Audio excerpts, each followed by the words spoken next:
je sentais qu'on perdait encore notre sociabilité. Ok. À la maison, j'ai appelé les jeunes du quartier. Je leur ai dit, j'ai envie de créer une association. Et c'est là qu'on a créé l'association. Ah ouais? C'est comme ça que l'association se crée? Est née. J'ai envie de créer une association. Je leur ai expliqué un peu. On n'était que 20. Ok. Aujourd'hui, on est 1000 un peu partout dans le monde. Waouh. On n'était que 20.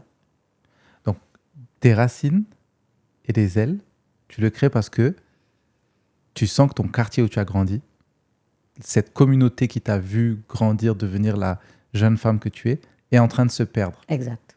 Et tu te dis, OK, comment je vais faire pour recréer cette ambiance, recréer ce lien Pour social qu'on puisse ensemble faire des activités. et faire des activités. Tu dis, bon, je vais créer une association. Et donc, finalement, tu réussis à rassembler 20 personnes autour de toi pour lancer l'association. Et je savais déjà ce que je voulais faire. Ah oui. Mais tu sais comment j'ai commencé?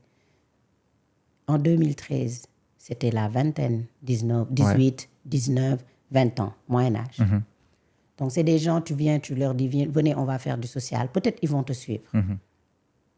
Mais est-ce qu'ils seront réellement concentrés dans ce qu'ils font? Parce que l'âge est important. Arrivé à un stade de la vie, on a envie de s'épanouir, de connaître la vie. Donc, moi, ce que j'ai fait, c'est que j'ai commencé avec des activités de jeunes. On a continué. Avec voilà, tout ce qui est environnement, rendre propre le quartier, organiser des trucs pour les filles, ce qu'on appelle des sabbats dans les quartiers. Oui, oui. C'est-à-dire tout ce qui peut Rassembler, réunir. rassembler et réunir. Mais je savais ce que je voulais faire. Et après, j'ai dit, OK, on va commencer à... Il y a un dara à côté, une école coranique à côté. Est-ce qu'on ne va pas prendre les habits qu'on ne porte plus pour essayer d'aller donner ça à des enfants? Et pourquoi même cuisiner un repas? Le concept déjeuner pour tous est né là-bas.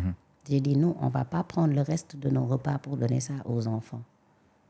Je savais ce que je voulais. Parce que depuis toute petite, je savais que j'allais avoir une association. Ah, Je rassemblais, au-delà de ce que je faisais pour les jeunes, oui. je rassemblais tous les enfants qui étaient en situation vulnérable et je partageais avec eux le repas qu'on me donnait à la maison. C'est pas possible. Je leur faisais entrer par la porte du garage pour qu'ils puissent manger avec moi. Il y avait un petit, le fils du gardien, il s'appelait Wally, il était handicapé. J'étais tellement petite, je ne pouvais pas l'aider parce que je n'ai pas l'âge pour l'aider à se faire opérer. J'étais petite, je devais avoir 11 ans, 12 ans. Lui, le petit Wally, 6 ans. Il passait toujours par la porte du garage pour manger à la maison. Parce que, comme on dit chez nous, il y a le jogonal, bungon joté, tout le monde mange. Et je pensais que les gens n'étaient pas au courant. Mais chez moi, les gens savaient que le petit Wally mangeait avec moi. Je prenais les habits de mes petits frères, je lui donnais, etc. Donc, je savais depuis longtemps que j'avais envie de créer une association pour aider les autres. Tu savais que c'était dans ton ADN. Et je le savais. Ouais. Je savais très bien ce que je faisais. Et les jeunes m'ont dit, on est partant. On est parti faire notre première activité, donner des habits aux enfants talibés, faire un déjeuner avec eux. Ils ont apprécié. Et c'est là qu'a déclenché les racines de l'espoir. Le OV Show.